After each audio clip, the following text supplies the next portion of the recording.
Roots की बातें कार्यक्रम से मैं शुभ्रा आप सभी का स्वागत और हार्दिक अभिनंदन करती हूँ। मैं और तुम मैं और तुम वृत्त की परिधि के अलग अलग कोनों में बैठे दो बिंदु हैं। मैं और तुम वृत्त की परिधि के अलग अलग कोनों में बैठे दो बिंदु हैं। मैंने तो मैंने तो अपने हिस्से का अर्धव्यास पूरा कर लिया। क्या तुम मुझसे मिलने के लिए केंद्र पर आओगी? इतनी सुंदर पंक्तियां लिखने वाले आदरणीय अनूप भार्गव जी आज हमारे साथ हैं, हमारे इस कार्यक्रम में हैं। तो मैं आपका तहे दिल से इस कार्यक्रम में स्वागत करती हूँ। नमस्ते शुभ्रा। बहुत अच्छा लग रहा है और तुमने कविता भी जो चुनी है वो मेरी प्रिय कविता है। और मेरी प्रिय कविता कुछ इसलिए भी है कि ये मुझे गुलजार साहब के साथ पढ़ने का मौका मिला था और मेरी बात है। जितनी भी मैंने कविताएं सुनाई उनमें से एक जो कविता उन्हें पसंद आई वो यही थी। तो नहीं, तब से बहुत मुझे कुछ सुंदर। ज्यादा अच्छी लगती है। तो बहुत बहुत धन्यवाद। और तुम्हारे सभी श्रोताओं को मेरा प्यार भरा नमस्कार। और आज बात करते हैं कुछ मेरी पसंद की बातों की और बाकी जो तुम भी सवाल पूछोगी। बिल्कुल सर, और मैं यहाँ पे बता दूं आपकी ये कविता लगभग मुझे लगता है मैं 2-3 साल पहले मैंने कहीं पे पढ़ी थी और ये मेरी तब से फेवरेट है। और ये मेरे लिए बहुत सौभाग्य की बात है कि आज इस मंच पे मैं उसी पंक्तियों को पढ़ते हुए मैंने आपको यहाँ पे आमंत्रित किया। तो अमेरिका में अनूप भार्गव जी का नाम एक जाना माना नाम है, किसी भी परिचय का मोहताज नहीं है। मुझे जहां तक लगता है कि अमेरिका रीजन में अगर कोई भी हिंदी प्रेमी हिंदी साहित्य से लगाव रखता है या कोई भी काम हिंदी से जुड़ा हुआ वो करता है तो डेफिनेटली वो आपके नाम से परिचय होगा, इसमें कोई दो राय नहीं है। लेकिन फिर भी जो हमारे अमेरिका रीजन से बाहर के जो दर्शक जुड़ रहे हैं, भारत से या दुनिया के अन्य देशों से जो इस प्रोग्राम को देख रहे हैं, उनके लिए कुछ पंक्तियां मैं परिचय के रूप में बताने जा रही हूँ अनूप सर के बारे में। तो आदरणीय अनूप भार्गव जी हृदय से कवि और व्यवसाय से कंप्यूटर सलाहकार हैं। आपका जन्म राजस्थान में हुआ है और आपने पोस्ट ग्रेजुएशन आईआईटी दिल्ली से किया हुआ है। बचपन से ही कविताओं कविताओं से आपका लगाव रहा है और शायद यही रहा होगा प्रतिफल कि आज भी आप जुड़े हुए हैं कविताओं से, कविताओं को लिखने और पढ़ने में। अमेरिका में हिंदी के प्रचार प्रसार और शिक्षण में आपका सदैव योगदान रहा है। आपको वैसे तो अनेक सम्मान मिल चुके हैं अनेक संस्थाओं के द्वारा, लेकिन उसमें जो एक दो है मैं उस पर जरूर इंगित करना चाहूंगी सबका ध्यान। 2007 में उत्तर प्रदेश हिंदी संस्थान द्वारा आपको भारत से बाहर हिंदी के प्रति योगदान के लिए विदेश प्रसार सम्मान से सम्मानित किया गया है। और 2015 में भोपाल में संपन्न हुए 10वें विश्व हिंदी सम्मेलन में आपको प्रधानमंत्री जी की उपस्थिति में विश्व हिंदी सम्मान से सम्मानित किया जा चुका है। तो मैं इस वैसे तो मैं मुझे बहुत मेहनत करनी पड़ी इसको थोड़ा आपके परिचय को थोड़ा शॉर्ट करने के लिए, लेकिन मुझे लगा कि आपका नाम वाकई अपने आप में वजन रखता है तो मैंने थोड़ी मेहनत की इसको छोटा करने में। वैसे आपका परिचय बहुत ही बड़ा था, तो मैं पुनः इस कार्यक्रम में आपका स्वागत करती हूँ। फिर से धन्यवाद शुभ्रा। और परिचय की तो ज्यादा जरूरत नहीं होनी चाहिए क्योंकि आज हम बातचीत करेंगे, वही मेरा परिचय होगा। जी बिल्कुल, और कुछ चीजें मैंने भी इसलिए ही नहीं बोली ताकि हम मेरे साथ साथ हमारे दर्शक भी आपके मुंह से ही आपके द्वारा ही आपके बारे में अधिक से अधिक जानना चाहेंगे। तो मैं अपनी इस रूट्स की बातों की जो श्रृंखला है उसको आगे बढ़ाते हुए मैं आपसे यही सबसे पहले यही जानना चाहूंगी कि भारत से अमेरिका की ये यात्रा कब और कैसे प्रारंभ हुई? अच्छा, तो वहीं से शुरू किया जाए या उससे पहले भी जाना चाहती हो? जी, आप उससे पहले अगर जाना चाहते हैं तो उससे पहले भी अगर ये लगा कि अमेरिका का जैसे प्रस्ताव हाँ, कैसे आया तो या कैसे हाँ, हाँ। रास्ते तो बने? चलिए शुरू से शुरू करते हैं, थोड़ा-सा जी, पहले जाते हैं। तो जब ये बात है मेरे स्कूल की, तो जैसा कि तुम्हें मालूम होगा कि जब हम पढ़ रहे थे तो हमें विषय का चुनाव करना पड़ता था 9वीं कक्षा में, जी। है ना? तो उस समय मेरा जो मन था उस समय करने का, वो था कि मैं साहित्य में मेरी शुरू से रुचि थी। तो मेरा मन यही था कि मैं हिंदी साहित्य को पढ़ूँ और कला के क्षेत्र में मेरे जाने की इच्छा थी। लेकिन उस समय कुछ माहौल ऐसा था, कुछ परिस्थितियाँ ऐसी थीं कि जो करियर के हिसाब से अगर सोचा जाए तो डॉक्टरी या इंजीनियरिंग 2 ही माने जाते थे कि अगर आप पढ़ाई में अच्छे हैं, जो कि मैं था, पढ़ाई में मैं काफ़ी अच्छा था, तो हमारे शिक्षकों का भी और मेरे घर वालों का भी यही दबाव रहा कि या तो डॉक्टर बना जाए या इंजीनियर बना जाए। और डॉक्टर मुझे बनना नहीं था क्योंकि उसमें जो है मेंढक काटने पड़ते हैं, तो मैंने निर्णय लिया कि मुझे इंजीनियर बनना है। जी, बिल्कुल। और पढ़ाई में मैं अच्छा था तो बस बन गए इंजीनियर। तो लेकिन बिट्स पिलानी से मैंने अपनी इंजीनियरिंग करी। लेकिन वहाँ पर भी जो कविता के प्रति जो मेरा प्रेम था वो मेरा बना रहा। तो वहाँ पर हम लोगों ने बहुत सारे कवि सम्मेलन करवाए। वहाँ पे मैंने जो कॉम्पिटिशन्स हुआ करते थे उसमें भाग लिया हमेशा। तो कवि सम्मेलनों में हमें उस समय नीरज जी को, काका हाथरसी को, ओम प्रकाश आदित्य जी को, सोम ठाकुर जी को, इन सबको सुनने का अवसर मिला। तो कविता जो है वो तब से ही मेरे दिमाग में, मेरे मस्तिष्क में, मेरे दिल में रही हमेशा से। तो अम, कविता रही। मैं 1 मिनट माफ़ चाहता हूँ। जी, कोई नहीं। तो कविता मेरे दिल में रही हमेशा से।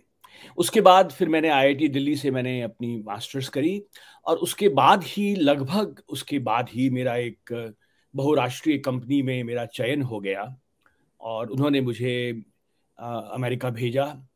तो अब तो कोई पूछता है कितने साल हो गए तो गिनना पड़ता है। तो करीब मैंने करीब ना 35 साल के बाद गिनना बंद कर दिया था, तो 35 से कुछ ज़्यादा वर्ष हुए हैं जी, लगभग। ऑलमोस्ट मुझे लगता है 1982, 83 में मैं 83, आया था यहाँ पे। हाँ, 83। 40 हो गए एक्चुअली अब। जी, 83 में मैं आया था, तो लगभग 40 बरस हो गए मुझे। एक लंबा अरसा गुज़र गया इस हाँ, धरती पर भी। लेकिन वही कविता से प्रेम मेरा बना रहा। तो यहाँ पर आने के बाद भी कुछ समय मुझे लगा यहाँ पे सेटल होने में, करीब 3-4 बरस। तो वो थोड़े से मेरे, मैं कहूँगा कि उसमें मैं कुछ ज़्यादा नहीं कर कर सका। लेकिन फिर वो जुनून था तो फिर शुरू हुआ और चल रहा है उसके बाद से। मैं आपकी ही बात में थोड़ा-सा और पीछे जाऊँगी, जैसे आपने अभी शुरू में कहा कि एक ही 2 विकल्प थे, उसमें से एक विकल्प ही चुनना होता था, लाइक डॉक्टरी, और मैं बिल्कुल आपकी बात से सहमत हूँ। एक साइंस का स्टूडेंट होते हुए, और उसमें भी आप इसको अदरवाइज़ मत लीजिएगा क्योंकि मेरा बायो रहा है। मैथ्स मैथ्स वालों को हम लोग थोड़ा वो भी और भी नीरस टाइप के ही प्राणी मानते हैं। उसमें भी कविता को लेके इस तरह का प्रेम, ये कैसे? भला कैसे संभव हुआ? मतलब आप मैथ्स के स्टूडेंट्स और फिज़िक्स और केमिस्ट्री के साथ-साथ कविता को लेके इतना प्यार और लिखने का, ये हाँ, कैसे आपने तो बचाए रखा वो अपने हृदय वो में? तो वो तो तुमने जो कविता जिससे शुरुआत की थी, वही उसका उदाहरण है कि अगर आपको कविता ढूँढनी है, तो वो तो आपको कहीं पर भी मिल जाएगी। और क्योंकि मेरा बिल्कुल। गणित मेरा एक्चुअली प्रिय विषय रहा था, हमेशा से। तो गणित में मैं अच्छा भी था। तो मैंने बहुत से प्रयोग किए हैं कि गणित के बिंबों को मैंने प्रयोग किया है अपनी प्रेम कविताएँ लिखने में। तो अब मुझे तुमने पूछा है तो मुझे एक छोटी-सी कविता याद आ रही है। तो उसमें भी वही गणित के बिंबों का प्रयोग किया है मैंने। तो मैंने कहा कि अ,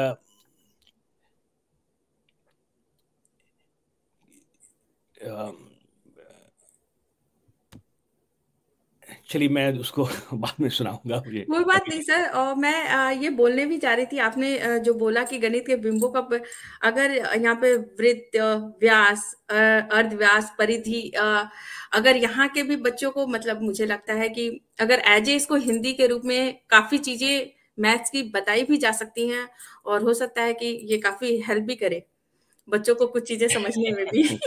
हाँ, अगर मेरी कविता के माध्यम से वो वृत्त की परिधि और केंद्र को और उसको समझ सकें तो अच्छी अच्छी बात है। नहीं, बिल्कुल। नहीं तो ये फिर आपने, जब आप बोल रहे अमेरिका आने के बाद से आपने 4-5 साल बाद हिंदी को लेके सोचना या उस पे काम करना या लिखना शुरू किया, तो ये ख्याल कैसे आया? मतलब क्योंकि यहाँ पे हमारे जैसे बहुत से भारतीय हैं, आ भी रहे हैं, बरसों से काम कर रहे हैं, लेकिन फिर भी अधिकतर जो परिवार हैं, जो कपल्स हैं, वो अपनी रोजमर्रा की ही जिंदगी में जो अपना आईटी फील्ड का काम है, बच्चों को, परिवार को संभालते हुए निकल जा रहा है, उसमें आपने हिंदी के बारे में सोच के और उसके लिए समय कैसे निकाला? हाँ, और वो तो भी ये उस समय की बात है, हम बात कर रहे हैं 80 की, मतलब 80-90 के बीच की बात कर रहे हैं। ये अगर मैं 87-89 की भी अगर मैं मान लूं बात, तो ये उस समय की बात है। उस समय तो, आज तो फिर भी आप लोगों की बदौलत आपने एक बेस बना दिया है अमेरिका में, ताकि हम लोग भी अभी उस पे आराम से खड़े हो सकते हैं, लेकिन वो तो काफी कच्चे कच्ची हाँ, भूमि रही होगी। तो उसमें उसका मेरा उत्तर यही है कि किसी चीज़ से जब आपको प्यार होता है ना?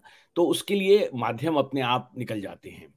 तो अब तुमने बात की कि उस समय मैं जब 80 के दशक में जब मैं यहाँ पे आया था, तो उस समय तो यहाँ पर इंटरनेट भी नहीं था और जो यूनिकोड है वो भी बहुत बाद में आया है ना? लेकिन जो मेरा पहला प्यार जो मेरा कविता से रहा, वो शुरू हुआ ई-कविता के माध्यम से, है ना? तो मुझे कविता से प्रेम था और मैं कविता से जुड़े रहना चाहता था और कंप्यूटर मेरा प्रोफ़ेशन था। तो मैंने कोशिश की कि इन दोनों को मिलाकर कुछ ऐसा किया जाए और ई-कविता उसका परिणाम थी। तो हमने ये करीब 2003 में हमने ये शुरू किया ई-कविता का, जबकि मैंने कहा कि यूनिकोड भी नहीं हुआ करता था, तो हिंदी में लिखना बड़ा मुश्किल हुआ करता था। लेकिन हमने लोगों को सिखाया, हमने तरीके बताए, मुझे खुद याद है, अब तो विश्वास नहीं करोगी कि कम से कम मैंने करीब करीब 200 विद्यार्थियों को हिंदी में टाइप करना वन ऑन वन मैंने उनको सिखाया क्योंकि मैं चाहता था कि वो ई-कविता से जुड़ें, है ना? तो ई-कविता इस तरह शुरू हुई और आगे बढ़ती रही और फिर इस बीच में जो मेरा प्रेम था कविता से ही, तो मैंने कहा कि अगर कविता से प्रेम करना है वास्तव में अगर सीखना है तो हमें अच्छे कवियों को भी सुनना ज़रूरी है ना? तो अब वो अच्छे कवि कहाँ से लाए जाएँ तो वो तो भारत से ही मिलते थे। तो हम्म। हमने भारत से कवियों को बुलाना शुरू किया और गोपाल दास नीरज सबसे पहले कवि थे, जिनको बुलाने में मेरा निजी रूप से मेरा साथ रहा। क्या तो बात है। नीरज जी आए और यहाँ पे करीब 1.5 महीने तक हमारे घर पे रहे वो और उनके करीब 10-12 शहरों में हम लोगों ने कवि सम्मेलन करवाए। फिर इसी तरह सिलसिला चलता रहा, सोम ठाकुर जी आए, उदय प्रताप जी आए, कुँवर बेचैन आए, अशोक चक्रधर जी आए, सुरेंद्र शर्मा आए। तो मैं थोड़ा कह सकता हूँ कि भारत में जितने भी मंच के जितने भी अच्छे जाने-पहचाने कवि हैं, उन सबके आतिथ्य का मुझे सौभाग्य मिल चुका है। जी, और ये वाक़ई बहुत बड़ी बात है कि यहाँ पे अपने देश से इतनी दूर आके भी हिंदी को लेके आप लोग निरंतर प्रयत्नरत हैं, और अभी भी ये सिलसिला चल ही रहा है निरंतर, और हमारी शुभकामनाएँ हैं कि ये अभी और दूर तक जाए और कई लोगों को राह दिखाए उस पे चलने के लिए। तो अब जैसे कि आपने बताया कि आपने टेक्नोलॉजी और हिंदी को सोच के मिश्रण में आपने ई-कविता का रूप धारण किया। तो आप आपके उस टाइम पे, मैं बस उस समय या उस घड़ी की बात करना चाहूँगी कि ये विचार कब आया कि ऐसा किया जा सकता है? नहीं, विचार तो वही हुआ कि जब मैंने जो मेरा जो पैशन था मेरा, जो कि कविता रही और जो मेरा प्रोफ़ेशन था, जो कि कंप्यूटर्स थे, तो इन दोनों को आपस में मिलाना है। तो वही उसका रूप जो था वो एकता के रूप में हुआ। बाद में मैं कुछ समय कविता कोश से भी जुड़ा रहा, तो वहाँ पर भी वही था कि कंप्यूटर के ज्ञान को कविता के प्रेम से मिलाना मेरा रहा। और उसके बाद फिर हमने मैं अब थोड़ा आगे फ़ास्ट फ़ॉरवर्ड हम करते हैं। हुँ, हुँ। तो अब हम आते हैं कविता की पाठशाला की तरफ। जी, वो मेरा अगला प्रश्न था भी कि आप हाँ, तो कंटीन्यूअस चीज़ों को, हिंदी को लेके लिखने के साथ-साथ हिंदी के लिए एक नए-नए आयाम ले आना, ये एक अपने आप में बहुत बड़ी बात होती है। तो हम लोग कविता के पाठशाला के बारे में भी ज़रूर जानना चाहेंगे। हाँ, तो कविता की पाठशाला की जो परिकल्पना थी वो बहुत बहुत सिंपल थी। तो उसमें जब मैं ई कविता हमने करीब 15 नहीं 2003 से शुरू होकर वो करीब 2019 तक 20 तक करीब सक्रिय चल रही थी, है ना? हुँ, उसके बाद फिर जैसे जैसे टेक्नोलॉजी बदलती है, बढ़ती गई। हुँ, हम लोगों ने याहू ग्रुप हम लोग इस्तेमाल किया करते थे, तो फिर याहू ने याहू ग्रुप्स को सपोर्ट करना बंद कर दिया, तो हमने उसको फिर याहू ग्रुप से हटाकर हम उसको फेसबुक पर ले गए। लेकिन फिर मुझे ये आभास हुआ कि ई कविता एक बहुत अच्छी चीज़ थी, जिसमें कि हम अपनी कविताएँ लिखते थे और उनको आपस में बाँटते थे, एक-दूसरे के साथ में याहू ग्रुप का प्रयोग करते हुए, है ना? लेकिन और फिर उसमें प्रतिक्रियाएँ दी जाती थी, एक-दूसरे को सुझाव दिए जाते थे और फिर सुझावों के आधार पर कविता में संशोधन किए जाते थे, है हुँ, ना? तो हम लोग कविता को न केवल बाँट रहे थे, बल्कि कविता को सीख भी रहे थे हम लोग। बिल्कुल। और मुझे खुशी है कि ई कविता के मंच से ऐसे कई कवियों ने, मैं नहीं कहूँगा कि जन्म लिया, लेकिन ऐसे लोग बाहर आए जिन्होंने ई कविता में रहते हुए कविता को सीखना शुरू किया और फिर बाद में उनकी किताबें प्रकाशित हुई, उनको कुछ पुरस्कार भी मिले। तो ये तो ई कविता का रहा। लेकिन फिर भी ई कविता माध्यम थी उन्हीं लोगों के लिए जिनको कविता पहले से आती थी, है जी, ना? तभी तो आप उसको बाँट सकेंगे। जी, वो निखारने का काम किया, एक तरह से अगर उभारने कहें का तो। काम किया, बिल्कुल, बिल्कुल, सही कहा तुमने। लेकिन अगर आपको कविता सीखनी है, अगर आपको कविता आती ही नहीं है ना? तो उसके लिए क्या किया जाए? तो फिर मेरे दिमाग में विचार आया कि क्यों ना हम कविता की पाठशाला को शुरू करें। तो ये करीब 2000 कोविड के समय हुँ, एक्चुअली हम जी। लोगों ने शुरू की, करीब 2019-2020 के आसपास। हुँ, हुँ। और इसमें हमने कहा कि हम इसमें आपको कविता सिखाएँगे। तो कविता को सिखाने का क्या मतलब हुआ? उसका मतलब ये हुआ कि मेरा मानना है कि कविता में 2 चीज़ें होती हैं। एक तो कि आपके पास भाव होने चाहिए कि आप क्या कहना चाहते हैं, वो होना चाहिए। दूसरी बात है कि उसको कैसे कहा जाए। कविता के शिल्प में कविता को शिल्प को जानना ज़रूरी है। तो हमने कहा कि जहाँ तक भाव का सवाल है, वो तो हम आपको ज़्यादा सिखा नहीं सकते। वो तो या तो आप में हैं या नहीं हैं। या तो वो भाव आएँगे या नहीं आएँगे। लेकिन शिल्प एक ऐसी बात है जिसको कि सिखाया जा सकता है ना? तो हमने मेरा कुछ ये भी रहा कि मेरा संपर्क अच्छे लोगों से रहा हमेशा से और उनका मुझे सानिध्य मिलता रहा, उनका स्नेह मिलता रहा। तो हमने कुछ ऐसे लोगों से मैंने संपर्क किया जिसमें डॉक्टर जगदीश व्योम जी का मैं नाम इसपे विशेष रूप से लेना चाहूँगा।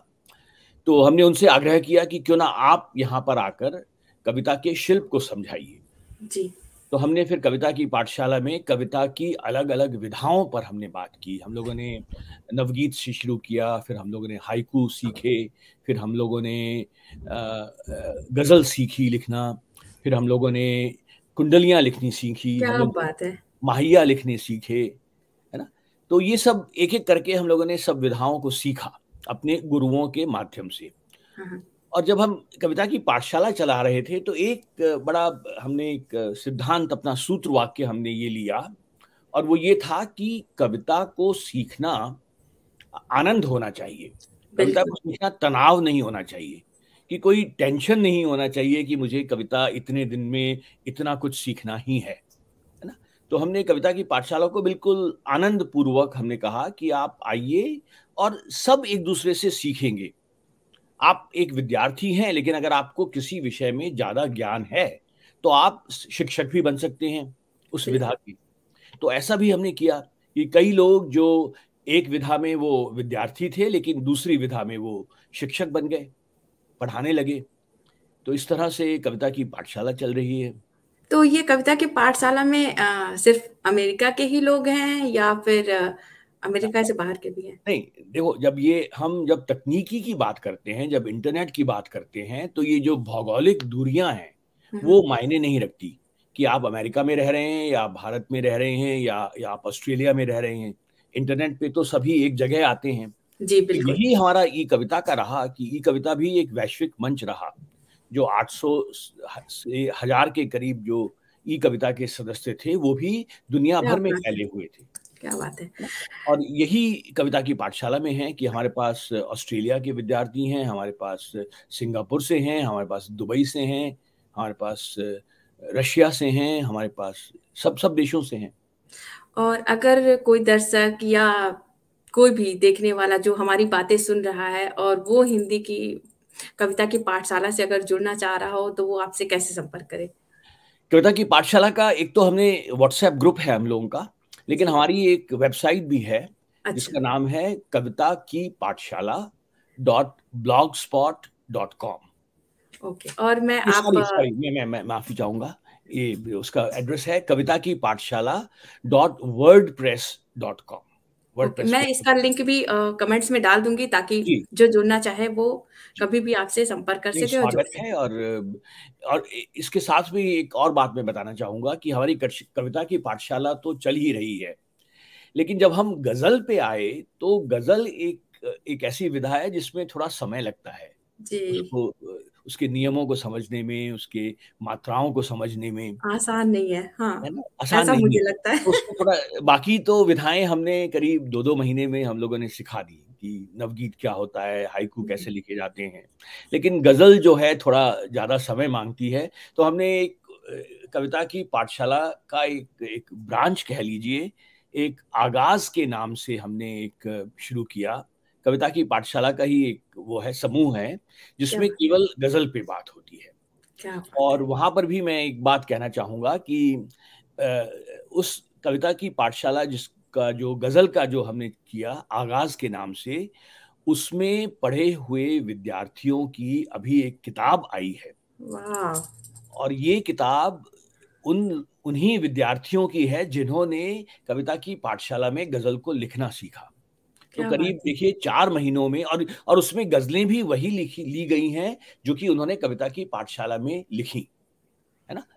तो ये एक मैं थोड़ा-सा उपलब्धि मानता हूँ कि नहीं हमने और मैं भी ये बात ज़रूर से वो जब आप कोई चीज़ मेहनत से सीखते हैं, तो वो पुरस्कार स्वरूप एक रिवार्ड जैसे उनके सामने आया होगा, तो बिल्कुल, बिल्कुल। वो खुशी तो महसूस की जा सकती तो है। ये आगाज़ के नाम से जो किताब है गज़लों पे वो उपलब्ध है। आप उसको ले सकते हैं। ज़रूर से करीब और 22 गज़लकार उसके अंदर क्या हमने शामिल बात किए है! हैं। बहुत ही अच्छी उपलब्धि रही ये सीखने वालों की और सिखाने वालों की भी। और दोनों को ऐसे ही ये जो सीखने और सिखाने का है वो जज़्बा हर किसी में होना चाहिए और आप कभी भी सीख सकते हैं, आपकी बातों से ये सिद्ध होता है। अब जब हिंदी की ही इतनी ढेर सारी बातें हो रही हैं तो मैं लगे हाथ आपसे ये भी जानना चाहती हूँ कि हिंदी से प्यार है, ये क्या है? हिंदी से प्यार है, जो जैसा नाम है वही उसका काम है। जी। तो यहाँ पे मैं थोड़ा-सा हाँ, ये मेरा जो जिसको कहते हैं मेरा सबसे द न्यूएस्ट बेबी जिसको कहा कहा जाता है, तो मुझे कुछ उससे ज़्यादा प्यार है। तो इसकी जो परिकल्पना है, उसका भी बहुत सादा-सा उसका परिकल्पना है कि हमने कहा कि हिंदी को आगे बढ़ाने के लिए 2 बातों की ज़रूरत है। एक तो हमें उनकी उसमें जो समस्याएँ हैं, उनको समझना ज़रूरी है। हुँ, हुँ। हिंदी की जो भी स्थिति है, वो किस कारण से जी, है ना? और उसके लिए क्या किया जा सकता है? इसके लिए जी, चिंतन ज़रूरी है ना? जी, बिल्कुल। तो लेकिन फिर हमने ये भी सोचा कि उसमें केवल चिंतन ही ज़रूरी नहीं है, कुछ ज़मीनी स्तर पर भी कुछ काम होने चाहिए, है ना? जी, तो कविता ये जो हिंदी से प्यार है की परिकल्पना उन्हीं कामों को करने के लिए की गई है। तो इसका एक तो हमने बड़ा एक सिंपल सा हमने जिसको कहते हैं एक नियम रखा कि हिंदी से प्यार है से जुड़ने के लिए आपको सिर्फ हिंदी से प्यार होना चाहिए। जी, आपका बिल्कुल। हिंदी का विद्वान होना ज़रूरी नहीं है। क्योंकि हमारा ये मानना है कि अगर आपको हिंदी से प्यार है, तो आप निश्चित रूप से हिंदी के लिए कुछ कर सकते हैं। जी, और क्या कर सकते हैं ये हम आपको बताएँगे। तो मुझे क्या एक मुझे बड़ा किस्सा याद आ रहा है। एक मेरी मित्र से बात हो रही थी, तो उसने मुझे कहा कि अगर उसको कुछ भी ज्ञान नहीं है तो आप उसका कैसे प्रयोग करेंगे, है जी। ना? तो मैंने हाँ। उसको एक छोटा सा उदाहरण दिया जो मैं यहाँ पे दोहराना चाहूंगा। मैंने उसको कहा कि देखिए, अगर वो आदमी एक गांव में रहता है ना, छोटे से गांव में रहता है, हाँ, हाँ। तो मान लीजिए कि जैसे वो प्रेमचंद का गांव रहा, लम्ही वहाँ हुँ, रहा, हुँ। उसके वहां पे आसपास रहता हाँ, है ना? हाँ। तो हमने कहा कि वो आदमी हर रविवार को अगर जाकर प्रेमचंद के घर पर एक दिया जला दे हाँ, हिंदी हाँ। के नाम पर, तो वही उसका योगदान होगा जी, हिंदी के बिल्कुल। लिए, है ना? एक एक ज्योति रहनी चाहिए। तो आप कहीं पर भी हो, आपका ज्ञान कुछ भी हो, अगर आप में हिंदी के प्रति निष्ठा है, तो हमारा ये मानना है कि आप हिंदी के लिए कुछ कर सकते हैं। जी, और पूर्ण रूप यहाँ से। पे फिर एक बात और मैं कहना चाहूँगा जो हमने कविता की पाठशाला में की, कि हिंदी से प्यार है के लिए जब आप कोई काम कर रहे हैं, तो वो भी आप बिल्कुल आनंद लेते हुए करेंगे। आप वो काम इसलिए नहीं करेंगे कि हिंदी मेरी राष्ट्रभाषा है या मेरी मातृभाषा है, इसलिए मुझे हिंदी के लिए कुछ करना ही है ना? तो वो बोझ की तरह आप नहीं करेंगे, आप हिंदी के लिए काम करेंगे क्योंकि आपको हिंदी से प्यार है ना? तो ये बात हमने कही कि सब आनंद के माहौल में हो। और एक हमारा सूत्र वाक्य जो हमने कहा कि अपनी भाषा में मुस्कुराइए। जी, आपने एकदम मेरी बात को आपने कह दिया। मैं अगला ये पूछने ही जा रही थी आपसे ये मुझे मैंने ये सुना कहीं पे और ये मुझे तब से परेशान कर रहा है कि मैं ये इसको पूछने के लिए बहुत बेसब्री से इंतज़ार कर रही थी। इस लाइन का क्या मतलब है कि आप अपनी भाषा में मुस्कुराइए? इस लाइन का क्या अर्थ है? तो इसका अर्थ तो मैं बिल्कुल स्पष्ट में नहीं बताऊँगा, क्योंकि जैसे कविता का भी ना अर्थ नहीं पूछना चाहिए। हुँ, हर हुँ। आदमी अपने-अपने तरह से उसको अपना अर्थ लेता है। हुँ, हुँ। तो हम भी चाहेंगे कि इस पंक्ति पर आप रुकिए, सोचिए, जी। है ना? और थोड़ा-सा मैं हिंट मैं ये देना चाहूँगा कि अगर आप अपनी भाषा में मुस्कुरा रहे हैं, है ना? तो एक तरह से आप अपनी भाषा के प्रति गर्व महसूस कर रहे क्या हैं। बात है! तभी तभी आप मुस्कुरा सकते हैं ना, किसी बात जी, पर। जी।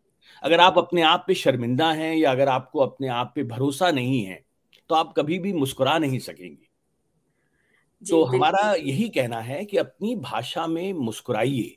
और अगर आप वो कर पाते हैं, तो हिंदी के लिए जो काम ज़रूरी काम है, वो अपने आप हो जाएँगे। आप अपने आप हिंदी के लिए कुछ करेंगे। जी, बिल्कुल। वो आपको कहीं न कहीं अंदर से हिम्मत देगा, ताकत देगा और खुशी बिल्कुल, देगा, सबसे बिल्कुल, इम्पोर्टेंट बिल्कुल, चीज़। बिल्कुल, बिल्कुल, क्योंकि जब आप खुश होते हैं जब आप प्रसन्न चित्त मुद्रा में होते हैं, तभी आप मुस्कुराते हैं। तभी आप अपनी भाषा में मुस्कुराते हैं। बिल्कुल, बिल्कुल। और फिर दूसरी बात ये है कि अगर आप मेरा दूसरा ये भी मानना है कि अगर आपको वास्तव में किसी काम में आनंद आ रहा है ना? तो वो काम अपने आप अच्छा होगा। जी, अगर आपको किसी काम में आनंद आ रहा है, तो वो काम कभी खराब हो ही नहीं सकता। क्या तो बात है! बहुत तो सुंदर तो बात कही आपने। अपनी अपने काम जो भी आप कर रहे हैं, उसमें आनंद लेना सीखिए। और अगर आनंद नहीं आ रहा है, तो उस काम को नहीं करिए आप। मैं ये भी कहता हूँ। मैंने बिल्कुल। कई बार कहा है कि मैं हिंदी के लिए जो भी कर रहा हूँ, वो इसलिए कर रहा हूँ कि मुझे उसमें आनंद आ रहा है। मैं कोई ऐसा बोझ समझ के कि मुझे करना ही है या मेरा कर्तव्य है, ये मान के अगर आप चलेंगे, तो आप कभी भी बहुत अच्छा नहीं कर पाएँगे, है ना? लेकिन अगर आपको आनंद आ रहा है, तो वो काम अपने आप अच्छा हो जाएगा। नहीं, मुझे ये बहुत सुंदर परिकल्पना लगी आपकी हिंदी से प्यार है और उसके साथ-साथ ये जो आपकी लाइन है, वाक़ई अंदर तक छूती है और एक बार सोचने को मजबूर करती है हर व्यक्ति को कि इसका क्या अर्थ होगा। और आपने बहुत सही कहा कि उस लाइन का हर कोई पॉज़िटिव वे में अपना-अपना अर्थ लगा के उस पे काम करे, तो ये हम सबके लिए बहुत बड़ी बात होगी। तो हमेशा अपनी भाषा में मुस्कुराते रहना चाहिए और एक मुस्कुराने की एक नई वजह मिल गई हम सबको। वो हिंदी से प्यार है कि सभी सदस्यों को तहे दिल से धन्यवाद कि आपने इस तरह की सोच हमारे समाज के बीच में रखी। तो जब यहाँ हिंदी से प्यार है की बात हो रही है, तो मैं थोड़ा-सा उसकी जो परियोजनाएँ जो कर रहे हैं उसके बारे में भी कुछ कहा जी, जाए तो मेरे ख्याल से, तो पहली बात तो ये है कि अगर आप हिंदी से प्यार है से जुड़ना चाहते हैं तो हमारी एक उसकी भी बड़ी सिंपल सी वेबसाइट है, उसका नाम ही है हिंदी से प्यार है .com। क्या बात है। तो आप वहां पे जाइए और वहां पे आपको उसकी परियोजनाओं के बारे में पता चलेगा। तो जरूर। सबसे पहली परियोजना जिस पे मैं कहूँगा कि हमें बहुत गर्व है और वो बहुत सफलतापूर्वक नवंबर 2021 से दो 2000 नवंबर से चल रही है, तो करीब 8-9 महीने हो गए हैं और उस परियोजना का नाम है साहित्यकार तिथिवार। तो इसमें हम लोग हर रोज किसी एक साहित्यकार को चुनकर उस पर एक रोचक आलेख लिखते हैं, क्या बात है। है ना? और ये काम निरंतर हर दिन हो रहा है। तो हमने वाह। करीब मैं कहूँगा कि 200 से अधिक हम लोगों ने आलेख हम लोग लिख चुके हैं। वाह, बहुत बड़ी बात। तो तो ये ना एक थोड़ा जब आपको कोई काम हर रोज करना पड़ता है तो जी। थोड़ा-सा मुश्किल हो जाता है। नहीं, बिल्कुल सहमत, क्योंकि वो 1-2 बार करनी निरंतरता। अलग चीज़ होती है और निरंतरता बनाए रखना एक अपने आप में बहुत बड़ी बात है। लेकिन हमें खुशी की बात है कि हिंदी से प्यार है में हमारे पास करीब 300 से 400 अ स्वयंसेवक भी मैं नहीं कहूँगा, मैं कहूँगा हिंदी प्रेमी जुड़े हुए हैं उससे। जी, हिंदी से प्यार करने वाले हमसे जुड़े हुए हैं। तो हमारी एक पूरी टीम है जिसमें ये भी अब देखिए कि उस टीम में जो सदस्य हैं वो भी अलग-अलग देशों से हैं। क्या तो बात है। शार्दुला नौगजा हैं जो कि सिंगापुर में रहती हैं, हरप्रीत सिंह जो हैं वो चीन में रहते हैं और दीपा लाभ जो हैं वो भारत में रहती हैं। तो ये तीनों मिलके उसको चला रहे हैं और क्या बात बड़ा है। गर्व है। तो इसके अलावा भी हम लोगों ने साहित्यकारों की वेबसाइट्स बनाना शुरू किया है कि हमने कहा कि जो साहित्यकार बड़े-बड़े साहित्यकार हैं, उनकी भी कोई एक ऐसी वेबसाइट नहीं है जहाँ पर उनके बारे में सभी सामग्री एक जगह मिल सके।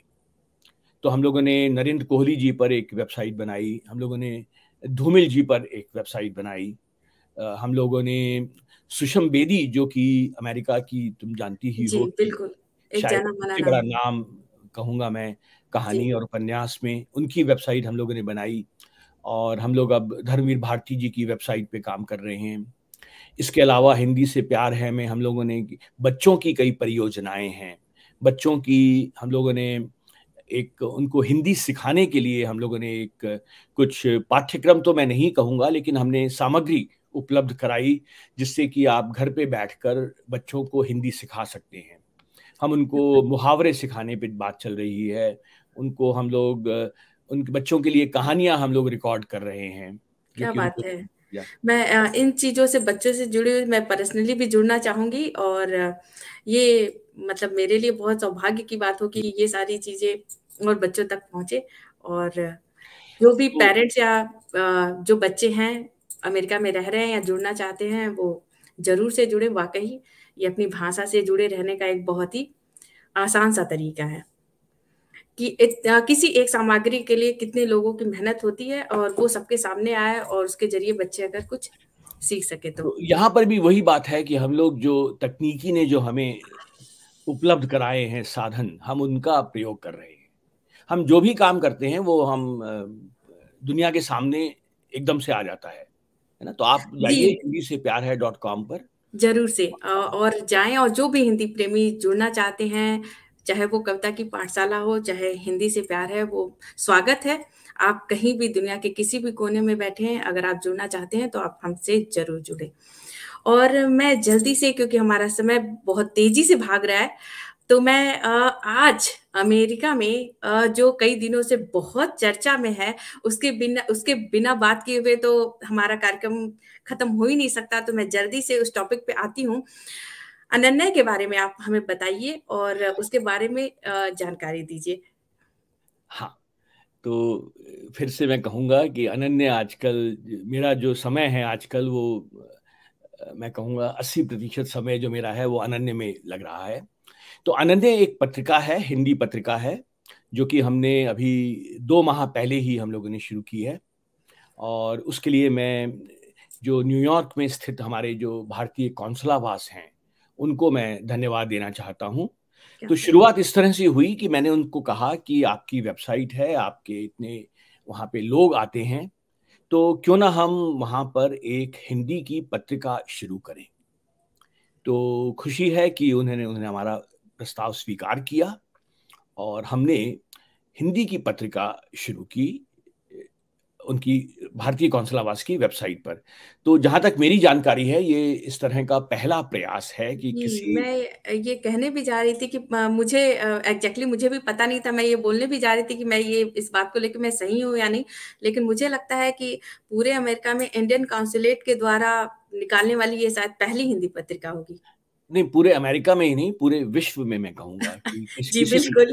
किसी भी देश में, जहाँ तक मेरी जानकारी है जी, ना? मुझे भी ऐसा ही लगता है। तो हम लोगों ने पत्रिका शुरू की और मुझे खुशी है कि हमें जो मैं कहूँगा कि आशा से अधिक बेहतर उसका हमें प्रतिक्रियाएँ मिली, स्नेह मिला लोगों का और ये प्र प्र जो जो पत्रिका है वो बहुत अच्छी तरह से चल रही है। लेकिन जो बात मैं यहाँ पे करना चाहता हूँ, वो मैं 2 मिनट का समय उसके लिए लेना चाहूँगा कि हमने जब पत्रिका शुरू की अनन्य, तो निश्चित रूप से ये वैश्विक पत्रिका है और वैश्विक पत्रिका रहेगी। जी, इसमें हम लोग विश्व के सभी देशों से रचनाएँ आमंत्रित करते हैं और क्योंकि ये इंटरनेट पे है, तो ये विश्व में अपने आप सब तक पहुँच रही है ना? तो ये वैश्विक पत्रिका तो है ही, लेकिन उसके आगे जो मेरा स्वप्न है, वो स्वप्न ये है कि जो काम हमने न्यूयॉर्क में किया है, जी, क्यों ना वही काम हम दुनिया के हर देश में कर सकें। जी, बिल्कुल। है ना? जब एक बार रास्ता खुल जाता है, दिखा दिया जाता है, तो आगे का थोड़ा-सा सरल हो जाता है। जी, बिल्कुल तो सहमत। हमारी यही इच्छा है कि हम इसी मॉडल को दूसरे देशों में भी क्रियान्वित करें। तो जी, उसके लिए हमने फिर अगेन हमने न्यूयॉर्क से ही बात की अपने कौंसल आवास से और हमने कहा कि हम दुनिया के हर देश में एक पत्रिका शुरू करना चाहते हैं। और हमें अगेन फिर से मैं कहूँगा कि हमें खुशी है कि उन्होंने हमारा प्रस्ताव स्वीकार किया और अभी अगले इसी महीने से हम लोग 5 देशों में अनन्य का क्या बात है! स्थानीय संस्करण हम लोग शुरू करने जा रहे हैं। क्या बात ये है! ये जो 5 देश हैं वो हैं यूरोप से हम लोगों ने ब्रिटेन को लिया, रशिया को लिया और ऑस्ट्रेलिया हमारे साथ में है और सिंगापुर हमारे साथ में है और यूनाइटेड अरब एमिरेट्स। तो ये 5 देशों से हम लोग अनन्य का एक स्थानीय संस्करण हम लोग शुरू कर रहे हैं, है ना? और इस स्थानीय संस्करण में केवल उसी देश के लेखकों की रचनाएँ होंगी। जी, लेकिन जो मेरा जो बड़ा स्वप्न जो है वो मैं यहाँ पे इस तरह से बताना चाहूँगा कि ये जो पत्रिका हम शुरू कर रहे हैं, ये हिंदी का एक छोटा-सा बीज हम लोग डाल रहे हैं, है ना? और ये हम हर देश में डालना चाहते हैं। अभी हम लोगों ने 5 देशों से शुरू किया है। अगले महीने हम लोग 4 देश और हम लोग उसमें जर्मनी है और हम लोग न्यूज़ीलैंड से बात हो रही है। हम लोग तंजानिया में शुरू करना चाह रहे हैं एक क्या कविता, बात है! एक क्या बात है! एक अनन्य का। तो अब यहाँ पर ये बात देखिए थोड़ी महत्वपूर्ण हो जाती है कि जब हम विश्व में हिंदी के प्रसार की बात करते हैं, तो अक्सर केवल हम लोग यूरोप की बात करते हैं या हम लोग अमेरिका की या कनाडा की या हम लोग ज़्यादा से ज़्यादा हम ऑस्ट्रेलिया तक पहुँच गए। लेकिन अफ्रीका के बारे में कोई नहीं सोचता। है ना? लेकिन हम लोग अगले महीने से तंजानिया में एक हिंदी की पत्रिका शुरू करने वाले हैं। तो तो ये हमारा स्वप्न है कि एक छोटी-सी पत्रिका के रूप में हिंदी का एक बीज डाला जाए। और लेकिन ये हाँ, बहुत बड़ी बात है कि अनन्या को आए हुए ही अभी 2 महीने हुए हैं और आते ही अगर इतनी शाखाएँ उनकी विश्व में फैल रही हैं, तो एक अपने आप में बहुत बड़ी उपलब्धि है कि हिंदी इंडिया के कॉन्सुलेट के थ्रू कोई हिंदी पत्रिका निकलना और उसकी इतनी जगह उसकी शाखाओं को फैलना, बहुत ढेर सारी शुभकामनाएँ, आपके जो स्वप्न है वो पूरा हो और ये अनेक देशों में धन्यवाद फैले। और एक बात मैं और जोड़ना चाहूँगा कि इसका जो अनन्य का विस्तार है, वो 2 दिशाओं में हम लोग करना चाहते हैं। एक तो हम लोग भौगोलिक तरीके से कि हम अधिक से अधिक देशों में पहुंचना चाहते हैं। तो हमारा ये स्वप्न है कि हम हर महीने कुछ देशों को जोड़ पाएंगे, है ना। तो एक तो ये इस तरह से उसका भौगोलिक विस्तार हो रहा है। लेकिन दूसरी बात जो मैं यहाँ पे कहना चाहूंगा वो है कि उसका जो जिसको मैं कहना चाहूंगा कि हम थोड़ा और गहराई में जाना चाहते हैं, कि ये जो बीज हम बो रहे हैं, हमारी कल्पना ये है कि ये बीज एक समय के साथ में एक बड़ा वृक्ष बनेगा, और उस वृक्ष के नीचे हम केवल साहित्य की बात नहीं करेंगे, हम उसके नीचे कला की बात करेंगे, हम उसके नीचे संस्कृति की बात करेंगे, हम उसके नीचे वहाँ पे बसे हुए, उस देश में बसे हुए प्रवासी लेखकों की बात करेंगे, हम उस देश में बसे विद्वानों के लिखे हुए आलेखों का के हिंदी में अनुवाद की बात करेंगे, है ना। तो ये एक हम चाहते हैं कि विश्व में जितना भी ज्ञान है भारत के बारे में, उस सारे ज्ञान को हम हिंदी के माध्यम से एक वैश्विक मंच पर लाएं, और फिर आपस में एक दूसरे से संवाद स्थापित हो कि जर्मनी के विद्वान ने ये लिखा है, रशिया के विद्वान ने ये लिखा है। अब जर्मनी के विद्वान और रशिया के विद्वान आपस में बातचीत करें, है ना। तो वो हमारी सबसे बड़ी उपलब्धि होगी अगर हम ये कर पाते हैं। जी, बिल्कुल। और मैं ये बात यहाँ पे जोड़ना भी चाहूँगी कि शायद ये जो आपकी सोच है, यही अनंत को अन्य पत्रिकाओं से अलग करेगी, जिससे कि लोग पढ़ेंगे और जुड़ेंगे, अधिक से अधिक लोग। और जैसा कि आपने बताया कि देश के अन्य विद्वानों के बारे में, लेखकों के बारे में, वहाँ पे क्या हो रही है, वहाँ पे स्थानीय जो चीज़ें हो रही हैं, जो घटनाक्रम हो रही है, उसको हिंदी वाले पाठक बैठे, घर बैठे आराम से पढ़ वहाँ सकें। के जो त्योहार मनाए जा रहे जी, हैं, उनकी हम बिल्कुल। बात करेंगे, वहाँ के जो जो लोकल जो कस्टम्स हुआ करते हैं, हम उनकी बात करेंगे। और एक बात जो तुमने कही वो मैं थोड़ा-सा यहाँ पे कहना चाहूँगा कि हम लोग अलग हैं किसी तरह से अनन्य, लेकिन हम ये भी मानते हैं कि हम किसी के साथ भी प्रतिस्पर्धा में नहीं हैं। जी, है ना? हमने हमने एक सूत्र वाक्य बनाया है अपना कि हम किसी के साथ प्रतिस्पर्धा में नहीं हैं, और हमारे पास हर किसी के साथ काम करने की ललक है। क्या बात है! तो अगर आप हिंदी के लिए कुछ कर रहे हैं और आप चाहते हैं कि आप हमारे साथ काम करें या हम आपके साथ काम करें, कुछ फ़र्क नहीं पड़ता। हम पूरी तरह से हमारे दरवाजे खुले हैं। क्योंकि अगर हम साथ मिलके रचनात्मक रूप से कुछ काम कर सकते हैं, तो मेरा ये मानना है कि हम बेहतर हासिल कर पाएँगे। जी, तो बिल्कुल। हमारे दरवाजे सभी के लिए खुले हैं, हम सबके साथ काम करने को तैयार हैं। और साथ लेके ही और अच्छा विकास हो सकता है, वो किसी भी क्षेत्र में हो, चाहे बिल्कुल, वो भाषा हो या अन्य क्षेत्र। बिल्कुल। जी, मैं बिल्कुल आपकी बात से पूरी तरह से सहमत हूँ, और जो आपकी सोच है वाक़ई बहुत दूर तक जाती है, और ये वाक़ई वहाँ तक जाना चाहिए और सफल हो, ये हम सबकी शुभकामनाएँ हैं। और हम सब जो कर सकते हैं हिंदी के लिए और अनन्य के लिए ज़रूर से करना चाहेंगे। और मैं बस यहाँ पे 1-2 नाम लेना चाहूँगी, कुछ दर्शक हैं जो हमसे जुड़े हुए हैं। डॉक्टर परमा जी हैं, पुष्पा जी हैं, और भी अन्य दर्शक हमारा प्रोग्राम अभी लाइव देख रहे हैं, तो मैंने सोचा कि उनका नाम ले लूँ। और अभी मुझे पता है कि आपके पास अभी आज टाइम थोड़ा कम है, तो मैं जल्दी से अपना फ़ेवरेट सेगमेंट जो मेरा है रूट्स के प्रतिबिंब, मैं हाँ, हाँ। दर्शकों को दिखा देती हूँ, जिसमें आपकी कुछ तस्वीरें मुझे मिली अच्छा, हैं, तो अच्छा। मैं दर्शकों को शेयर करना चाहूँगी और उम्मीद है कि वो पसंद करेंगे। ये आपके कॉलेज की मुझे लगता है ग्रेजुएशन की है। हाँ, ये मेरी बिट्स पिलानी पिलानी की की है, बिरला अगर आप इसमें मुझे इंस्टीट्यूट ऑफ पहचान लें, टेक्नोलॉजी। अगर आप मेरा कर्सर देख पा रहे हैं, तो ये मैं यहाँ पर मैं हूँ नहीं, पिछली आपका पंक्ति में। कर्सर हम नहीं देख पा रहे हैं, लेकिन इसीलिए हम रो के वाइज़ आप बताएँ कि मैं अब क्यों ये मैं मेरे साथ-साथ मेरे दर्शकों के लिए भी है, एक हाँ, पज़ल हो गया काइंड ऑफ, कि आप पहचान के अगर बताएँ। तो ये मैं बिट्स पिलानी में मैं स्टूडेंट्स यूनियन में हुआ करता था, मेंबर था मैं। तो ये मैं खड़े हुए लोगों में बाएँ से छठा या दाएँ से चौथा व्यक्ति में हूँ।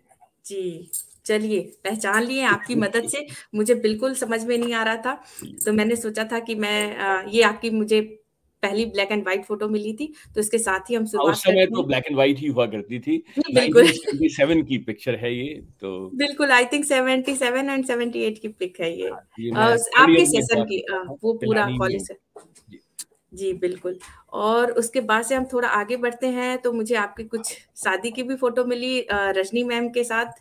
तो मैं यहाँ पे जल्दी से बताना चाहूँगी कि रजनी मैम से मेरा भी एक रिश्ता है, इनडायरेक्टली, डायरेक्टली, क्योंकि लास्ट ईयर स्टार टॉक का हिंदी टीचर ट्रेनिंग का प्रोग्राम था, जिसमें वो मेरी गुरु थी, शिक्षिका थी। उन्होंने मुझे बहुत सारे टिप्स दिए और गाइड किए था। तो ये मेरा एक अपना, मुझे मेरे साइड से मैं उनको एज़ ए गुरु मानती हूँ। तो तो यहाँ पर मैं भी 1 मिनट में कह दूँ कि जो भी मैं काम कर पाया हूँ और जो भी मैं हिंदी के लिए जो समय दे पाया हूँ, उसके लिए मैं रजनी को बहुत धन्यवाद देना चाहता हूँ। उनके बिना ये बहुत से काम संभव नहीं हो पाते थे। जी, बिल्कुल। और हिंदी के रजनी प्रति मैम भी जो हिंदी प्रेम को है, लेके वो हम निरंतर दोनों जुड़ी हुई हैं। कुछ ना कुछ वो हिंदी को लेके, हिंदी शिक्षकों को लेके, और वो लिखती भी हैं सर की तरह, वो भी बहुत अच्छा, उनकी भी कविता। तो हिंदी को लेके आप दोनों जुड़े हुए हैं, ये बहुत बड़ी बात है। यहाँ अमेरिका की सरज़मीं पे रहते हुए भी अपनी भाषा से जुड़े रहना, कोई आपसे सीखे। तो सर आप मुझे जल्दी से ये बता दीजिए कि ये लगभग, या किस, लगभग की बात ही नहीं है, 1985 किस सन की बात है? 1985 तो ना तुम तस्वीरें दिखाती जाओ, मैं साथ-साथ में बोलता जाऊँगा उनके बारे में। जी, ये, और ये आप ये हम जो, लोग 1986 जब हम लोग अमेरिका में, मैं तो 83 में आ गया था, रजनी 86 में आई हैं, तो ये 1986 की तस्वीर है, रॉचेस्टर न्यूयॉर्क की। क्या बात है! आप दोनों ही नहीं पहचान में आ रहे हैं और बहुत ही मेरे प्यारे लग मेरे रहे हैं, बाल मतलब काफ़ी प्यार आप बड़े लोगों हुआ ने। करते थे, आप देख सकती हैं, तो और ये कुछ फ़ोटो हैं हिंदी हाँ, जगत के कुछ हाँ। तो ये आप साहित्यकारों के साथ। मेरी देखिए कि ये जो पहली बाईं तरफ जो तस्वीर है, उसमें बीच में कम कमलेश आदरणीय कमलेश्वर जी जी का साथ है जी। बैठे हैं। और दाईं तरफ जो तस्वीर है उसमें निर्मल वर्मा जी दाहिनी तरफ, उनके राकेश बाद जी। मनोहर श्याम जोशी जी, और मेरी दाईं तरफ मेरे मित्र राकेश खंडेलवाल जी। बहुत अच्छा लग रहा है आपकी ये सारी यादें और ये ये सारी तस्वीरें देख के। 2003 की तस्वीर है, हाँ, 2003 की। और ये, और हिंदी जगत के कुछ और लोगों के साथ मैंने वैसे तो आपके बहुत सारे खजाने मुझे मिले थे, लेकिन उनमें से मेरे साइड से कोशिश रही है कि कुछ चुन-चुन के मैं हीरे यहाँ पे रख सकूँ। और अगर कुछ इम्पोर्टेंट मेरे साइड से छूट गए हैं, तो उसके लिए आप क्षमा नहीं, करिएगा नहीं, नहीं, मुझे। नहीं, नहीं, तुमने तो हिंदी जगत के कुछ और जाने-माने नाम, इसमें से किसी का भी परिचय देने की मोहताज नहीं है, देखने वाले हमारे दर्शक पहचान जाएँगे बशीर ऑब्वियसली। बद्र साहब जो नीचे देख रहे हैं, बशीर बद्र साहब हैं। गुलजार साहब के साथ मुझे करीब 2-3 बार मुझे मिलने का, उनके साथ मंच साझा करने का अवसर रहा। नीरज जी, मैंने बताया कि करीब 1.5 महीने हमारे साथ में रहे। अख्तर जी। तो ये करीब है 2000, नीरज जी के साथ करीब 2005 की बात है लगभग। और अख्तर जी भी हैं। जावेद और अख्तर साहब। जी, और तो यही मैंने कहा, और भी ढेर सारी फ़ोटो थी आपकी अनेक सेलिब्रिटीज़ के साथ, कुछ मैंने यहाँ पे लगाई हैं। क्योंकि समय अभाव के कारण कुछ चीज़ें ही हम यहाँ रख पाते हैं। और ये कुछ और टेलीविज़न और स्क्रीन्स के हमारे जगमगाते सितारे हैं। शबाना अगेन, आज़मी और को तो आप हाँ, एक जानती ही कलाकार हैं। भी हैं, चित्रा जी, शबाना जी, देवानंद जी। तो इन लोगों के साथ भी आपको मिलने का, आपको उनको जानने का मौका मिला, ये जान के हमें बहुत खुशी मिल रही है। और ये एक मैं फ़ोटो ज़रूर से, इस पे मैं थोड़ी देर बात करना चाहूँगी कि आप खुद ही बताइए, तो मुझे लग रहा है कि ये सम्मान आपको देते हुए राजनाथ जी हैं। हाँ, ये जो 2015 में जो विश्व हिंदी सम्मेलन हुआ था भोपाल में, तो वहाँ मुझे विश्व हिंदी सम्मान दिया गया था। ये नरेंद्र मोदी जी भी उस समय उपस्थित थे। क्या बात है! और ये जो डॉक्टर मनमोहन सिंह जी की आप देख रहे हैं, ये मुझे ठीक से याद करना पड़ेगा, पर जब वो प्रधानमंत्री थे उस समय वो न्यूयॉर्क आए थे, तब उनसे मिलने का अवसर मिला था। और इधर अब्दुल कलाम आज़ाद साहब जो हैं वो, ये भारतीय विद्या भवन की तस्वीर है जहाँ पर उनसे मिलने का, उनको सुनने का सौभाग्य मुझे मिला था। तो मैं ये एपीजे अब्दुल कलाम जी के बारे में मैं जानना चाहूँगी, ये मतलब कौन-सा कार्यक्रम था? किस तरह से हाँ, हाँ, ये जो एक्चुअली था, ये हाँ, मैं बता दूँ कि ये उनके राष्ट्रपति से सेवानिवृत्त होने के बाद का हुँ, कार्यक्रम है। अच्छा, और ये भारतीय विद्या भवन ने आयोजित किया था, और मैं भारतीय विद्या भवन न्यूयॉर्क से भी काफ़ी जुड़ा हुआ हूँ। क्या तो बात है। वहाँ का ये कार्यक्रम था, और वो जो उनको सुनने का जो अवसर मिला वो अद्भुत था, मतलब जी, अद्भुत। और मैं यहाँ पे ये कहना चाहूँगी, ये तीनों तस्वीरें अपने आप में, हर तस्वीर अपने आप में अनमोल है, बहुत कीमती है, लेकिन इस एपीजे अब्दुल कलाम जी के साथ जो आपकी ये तस्वीर है, उसके बारे में मैं बस ये कहना चाहूँगी कि इस जब तस्वीर को मेरी बिटिया ने देखा, तो उसकी आँखों की चमक मैं आपको बता नहीं सकती। वो लिटरली इतना खुश हुई और मतलब जंप ही कर गई काइंड ऑफ, वो इस पिक को देख के। उसकी वजह ये है कि उसको ऐसा लग रहा था कि जिस शख्स के बारे में हम यहाँ पे रह के उसको पढ़ना बहुत अच्छा लगता है, तो वो रीड करती रहती है। तो एपीजे अब्दुल कलाम के बारे में उसने पढ़ा हुआ है। तो जब उसने ये पिक्चर देखी तो उसको बहुत खुशी मिली कि जिसके बारे में हम पढ़ रहे हैं, आप उनसे मिल चुके हैं। तो उसे बहुत अच्छा लगा, तो मैं ये बात यहाँ पे ज़रूर आपसे शेयर ये करना मेरे लिए भी चाहूँगी। बहुत बहुत सौभाग्य की बात थी आज़ाद कलाम कि साहब से हमारे मिलना। जो नए जनरेशन के बच्चे हैं, वो भी कितना जुड़े हैं और पढ़ रहे हैं और जानने की कोशिश कर रहे हैं हमारे देश भारत और वहाँ के जो जानी-मानी हस्तियाँ हैं। और मैं अब आगे बढ़ती हूँ और मुझे पता है कि टाइम बहुत ज़्यादा नहीं है हमारे पास, बट ये मैं हमारा जल्दी। परिवार है, रजनी हैं, मेरी माताजी हैं जो कि भारत में जयपुर में रहती हैं, हमारा बेटा अनुभव और हमारी बिटिया कनुप्रिया। और और मैं ये ये छोटे पर की इनकी पिक है, इसलिए हाँ, मैंने ये दोनों पिक टुगेदर रखी, साथ में रखी कि ताकि ये छोटे और बड़े को एक हाँ, साथ देखा जा ये अब सके। बड़े, एक्चुअली अब इससे भी बड़े हो गए हैं, लेकिन ये उनके बचपन की तस्वीर है। ये न्यूज़ीलैंड में हम लोग रहे थे करीब 1 बरस। क्या बात है। तो बेटा हमारा करीब 4 बरस का था, बिटिया हुई थी, कुछ महीनों की है ये। तो नहीं, मुझे पर्सनली भी ये फ़ोटो देख के बहुत अच्छा लग रहा था कि जब आप जीवन के अलग-अलग फ़ेज़ को देखते हैं, तो बहुत ही अच्छा लगता है। तो ये एक सुंदर-सी, प्यारी-सी तस्वीर आपके पूरे परिवार की हमको देख के बहुत अच्छा लगा। हमारे दर्शकों को भी यकीनन बहुत अच्छा लग रहा होगा, क्योंकि मैं यहाँ पे एक बात ज़रूर से इंगित करना चाहूँगी कि अधिकतर आप अपने या मैम के बारे में ही, अगर सोशल मीडिया पे भी जो लोग आपको फ़ॉलो करते हैं या फिर आप अपनी रचनाओं या अपने कामों के बारे में ही ज़्यादातर आप चर्चा करते हैं। बच्चों की या फैमिली की थोड़ी कम फ़ोटो होती है, तो इसके ज़रिए थोड़ा हमें आपके पूरे परिवार को भी देखने का मौका मिला। तो यहाँ मैं एक थोड़ा अच्छी खबर भी बाँटना चाहूँगा कि अ, अब ये जो हमारी बिटिया है, बिटिया छोटी है कनुप्रिया, तो बिटिया ने अभी अ, केलॉग बिज़नेस स्कूल से उसने अपना एमबीए खत्म किया क्या है, बात है! और बहुत-बहुत अभी वो शुभकामनाएँ। एक अच्छी कंपनी है बॉस्टन कंसल्टिंग ग्रुप, वहाँ से वो अगले महीने अपना नई नौकरी शुरू कर रही है। तो क्या बात है! उसको आप शुभकामनाएँ दें। जी, और हमारा बेटा जो है उसकी आगे शायद उसकी बहू की भी पिक्चर हो, लेकिन उसकी उनकी शादी हो चुकी है और ये दोनों लंदन में रहते हैं इस समय। क्या बात है! और आप इस बातचीत में मैं आपको एक बात कहना चाहूँगी कि कई चीज़ें आप बिना मुझसे कहे, मेरा जो प्रश्न हो रहा है, आप उससे पहले आप वो सारी चीज़ों को हाँ, बता दे रहे हैं। मैं ये कौन-सा हमारे बीच में क्या चल रहा है वो मुझे नहीं पता। ये मैंने ये सोचा था, लेकिन बस क्योंकि आपके पास समय नहीं है, तो मैं इसलिए थोड़ा-सा फॉरवर्ड जा रही थी। तो मेरे मन में था कि मैं कम से कम 2-2 लाइन संक्षिप्त में आपके बच्चों के बारे में ज़रूर पूछूँ, लेकिन आपने बिना पूछे बता दिया, तो बता ये दिया। सुन के हमें बहुत अच्छा लगा। और बिटिया और बेटे और बहू को सबको बहुत सारी शुभकामनाएँ, और आपकी बिटिया ने जो एक नया रास्ता चुना है, उसमें बहुत आगे बढ़ती जाएँ और तरक्की करें। हम सबका आशीर्वाद उनके साथ है। धन्यवाद।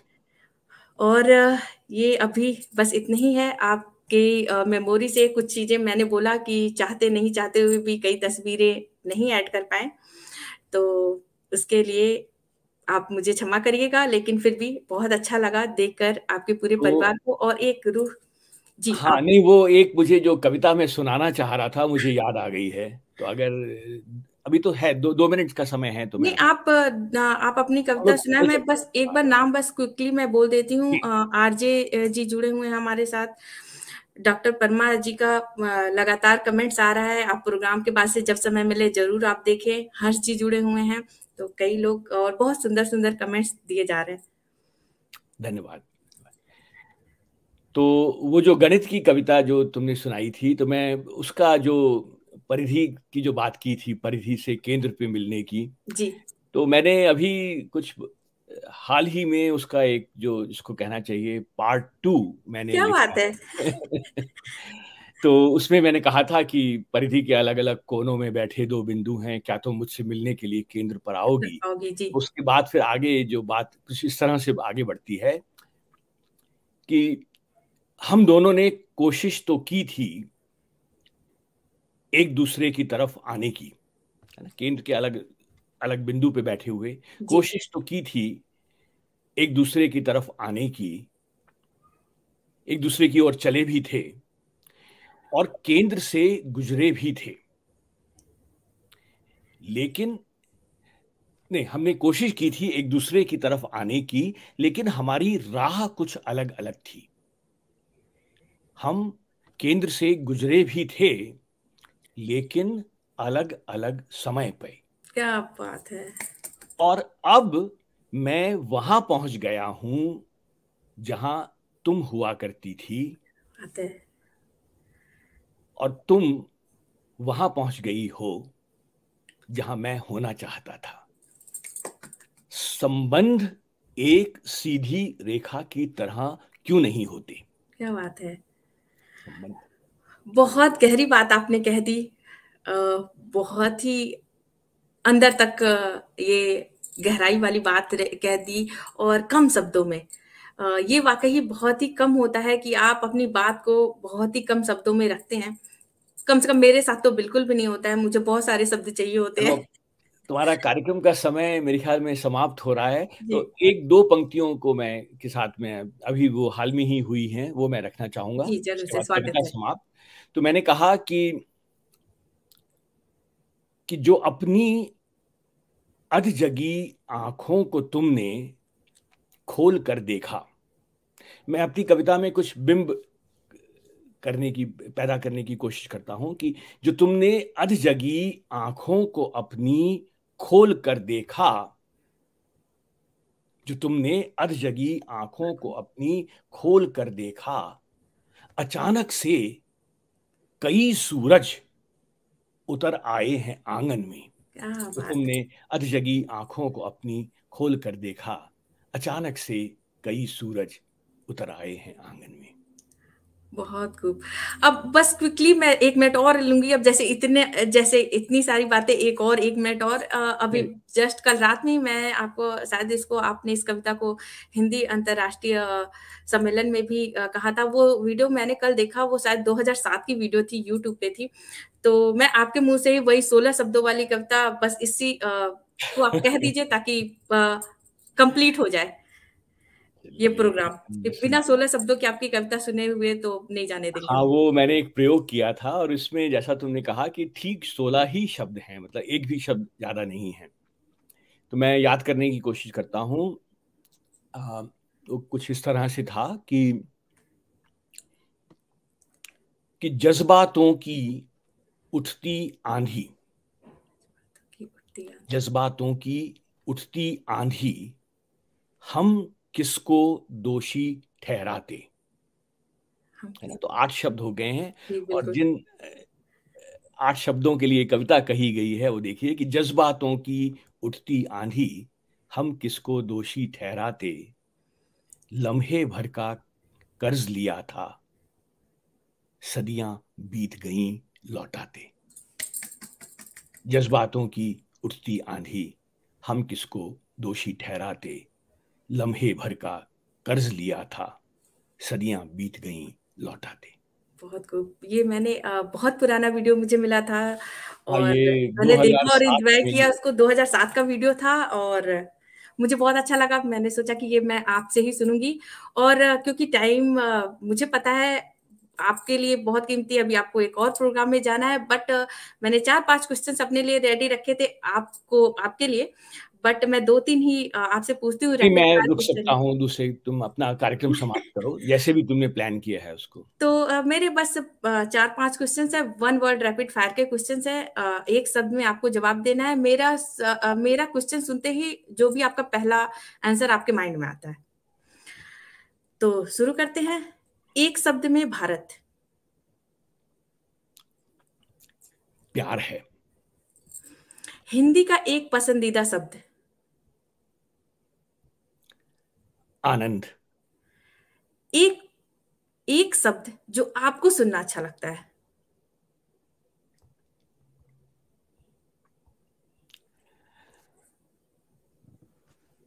धन्यवाद।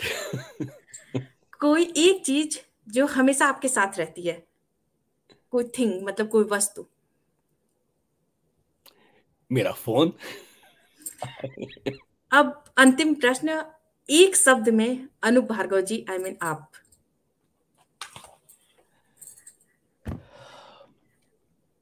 पारदर्शी। बहुत ही अच्छा लगा, आपने सारे सवालों के जवाब बहुत ही ईमानदारी से दिए, और उम्मीद करती हूँ मेरे साथ साथ मेरे दर्शकों को भी पसंद आया होगा आपका ये बेबाकी जो भी उत्तर था। अब एक छोटा सा, मैं सम्मान नहीं कह सकती, एक मेमोरी कह सकते हैं, ताकि आप रूट्स की बातों को कभी भी ये आपके पास रहे तो आप देखें तो याद रखें। तो ये हमारी तरफ से, रूट्स की बातें की तरफ से, एक छोटा सा मेमोरी के लिए बहुत सम्मान बहुत करते हैं। धन्यवाद, और मुझे बहुत, वास्तव में मुझे आनंद आया तुमसे बात करने में, और आशा है कि मैं अपनी बात कह सका। और मेरे लिए इस कार्यक्रम की सफलता यही होगी कि यदि मैं अपनी बात को, जो मेरे मन में है, वो मैं कह सका, और अगर इसके कारण कुछ और लोग हमसे जुड़ें और हिंदी के लिए कुछ कर सकें और अपनी भाषा में मुस्कुरा सकें, बिल्कुल। ये हमारी उपलब्धि होगी। नहीं नहीं, आपका बहुत बहुत धन्यवाद कि आप अपने कीमती समय से निकाल कर आए, और कीमती समय निकाला और हमारे इस प्रोग्राम में आए, और हिंदी के बारे में, अमेरिका में हो रहे हैं हिंदी के अलग अलग जो लेवल हैं, जो काम हो रहे हैं, वो आपने हम सब से के साथ साझा की। और मैं यहाँ पे अपने दर्शकों को ये बोलना चाहूंगी कि जो भी वो दुनिया के किसी भी कोने में बैठा है, अगर वो हिंदी से जुड़ना चाहता है, अनूप जी से जुड़ना चाहता है, तो वो डायरेक्टली उनसे जुड़ सकता है। और मैं एक नाम और अपने दर्शकों में लेना चाहूंगी, जावेद जी हैं, उनका भी कमेंट्स आया है, तो आप राजेश जी भी जुड़े हुए हैं, तो आप आराम से जब आपके पास समय मिले तो एक बार आप कमेंट्स जरूर देखें। और अंत में मैं सभी दर्शकों से आज मैं इस प्रोग्राम को ये लाइन के साथ खत्म करना चाहूंगी कि अपनी भाषा में मुस्कुराते रहिए, और फिर मिलते हैं जल्दी ही। तब तक स्वस्थ रहिए और खुश रहिए। बहुत बहुत धन्यवाद। धन्यवाद, सभी का आप बहुत बहुत धन्यवाद, और आपका भी।